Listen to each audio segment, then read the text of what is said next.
Volvo 240s are too expensive now in 2018, so what's a hipster to do? Who wants to drive this Volvo? Who wants to drive a Volvo? Whoa, whoa, onto a track.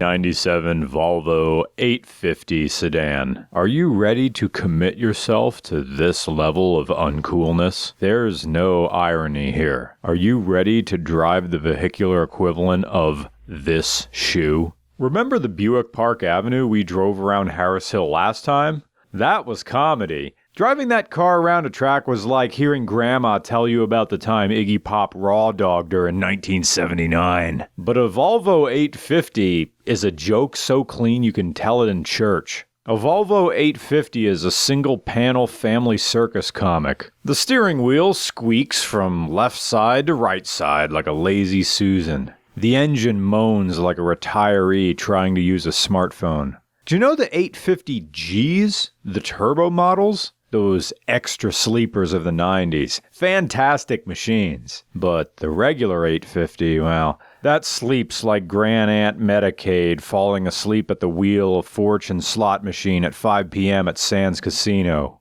And then she shits herself, while I Feel Sanctified by the Commodores plays overhead. 1997 Volvo 850, the most forgettable car in the world. It's so forgettable 007 should drive one. This car is being told, "Grandma's going to watch you today."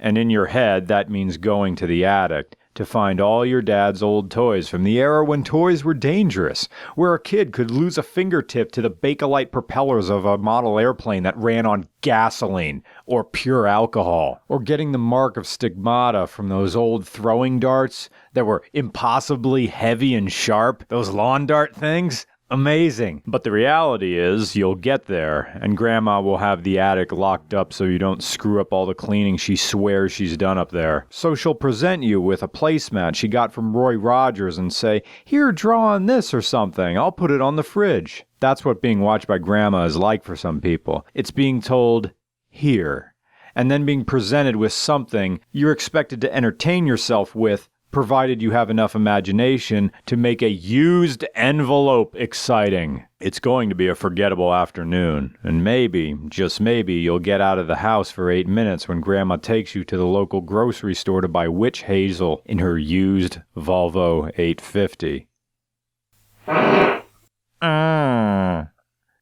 That's your Saturday.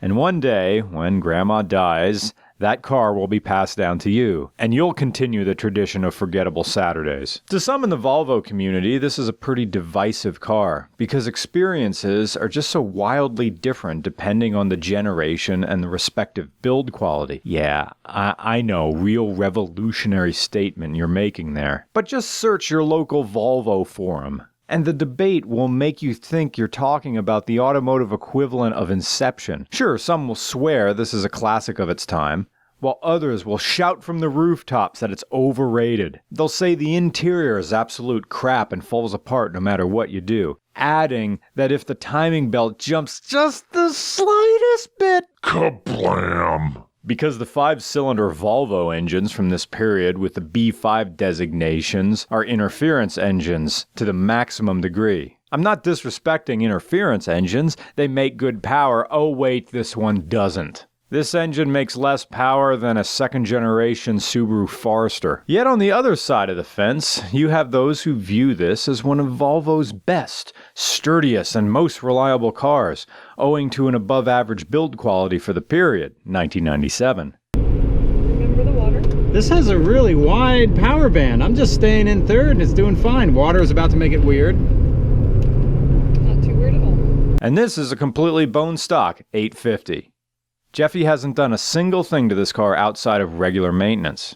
Still runs fine. Because if you bother taking care of something, then you're rewarded with something you can rely on. This 850 has the 2.3-liter 5-cylinder non-turbo 20-valve engine with the designation B5 234FS, making roughly 144 horsepower at 6,500 RPM and 197 torque at 3,700 RPM. When we had it on the track, there was no point in revving, because we had to work with torque and not horsepower. Again, 144 horsepower with a 5-cylinder? My Subaru Forester makes 174 horsepower, and it uses regular gas. And this 5-speed manual transmission is supposed to be there. This isn't a manual swap. You could get 850 sedans in manual. Brake good hard for it. Wait. Too early in. Oh, too early still? Yes. Sorry. That's up. There it pushed. Yeah. Hug left. Now drift right.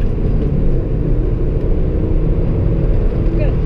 The owner said he didn't fall in love with Volvos until he started watching an excessive amount of Robert DIY videos on YouTube, and we would be remiss if we didn't at least shout him out.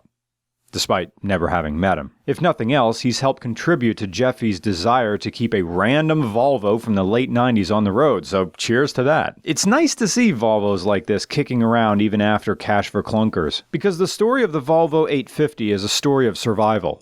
You see, plans for the 850 began under the name Project Galaxy in 1978, which saw the birth of everything from the Volvo modular engine to M-Series gearbox lines. Of course, by the time the 850 debuted in Europe in 1991, Project Galaxy had become the most expensive industrial project in the history of Sweden, because what had started out as a joint venture between the Dutch wing of Volvo had quickly turned into a left Twix versus right Twix affair. Basically, Volvo cars in Sweden parted philosophies with the Dutch branch known as Volvo Car BV, leading to the Dutch developing the 400 series, while Sweden manufactured the 850. And they made sure to pour everything into the 850, particularly from a marketing standpoint, championing the car in the media as, quote, a dynamic car with 4 world firsts. This included the transverse 5-cylinder engine, Delta Link rear axle, self-adjusting front seatbelt, and side impact protection system integration. It was a car that pushed forward a customer base interested in compact executive cars,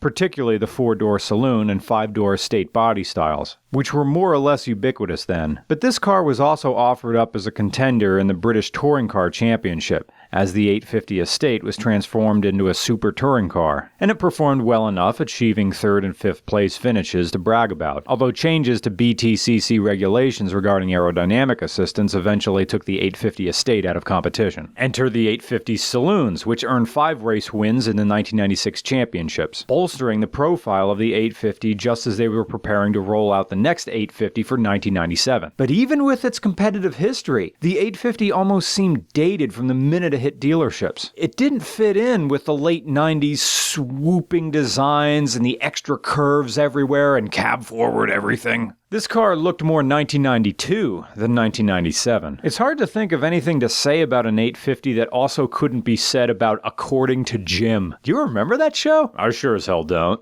It lasted 8 seasons, but I couldn't tell you dick about it. I don't know that anybody who watched it could either, but you can't deny it existed. Brake now, look around it.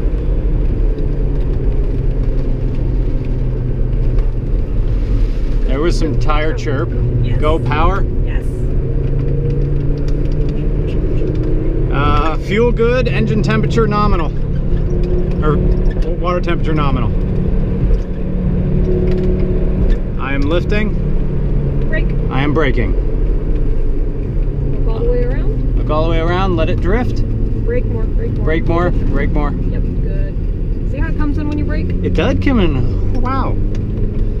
Volvo 850. A forgettable car for a forgettable night. It's a drive-in movie theater playing man's best friend. It's night-watching reruns of Roundhouse on Snick and microwaving Elio's Pizza because you're 8 years old and not allowed to touch the stove. Dad is out at the VFW and Mom is asleep at the lip of a wine box. Someone's gotta make dinner. If a Dodge Neon is a dude texting, "You up?" to a married woman at 3 in the morning, and a Pontiac Sunfire is a woman with Lee press-on nails who's always getting UTIs because she can't be bothered to pee after sex, then the Volvo 850 is the guy who shows up to his 5-year-old high school reunion and confuses the hell out of everybody because they could have sworn he was the kid who died in the bus crash after the homecoming game sophomore year.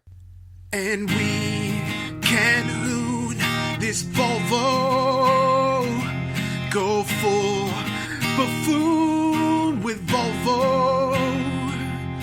A Volvo is just okay. some 4-track days.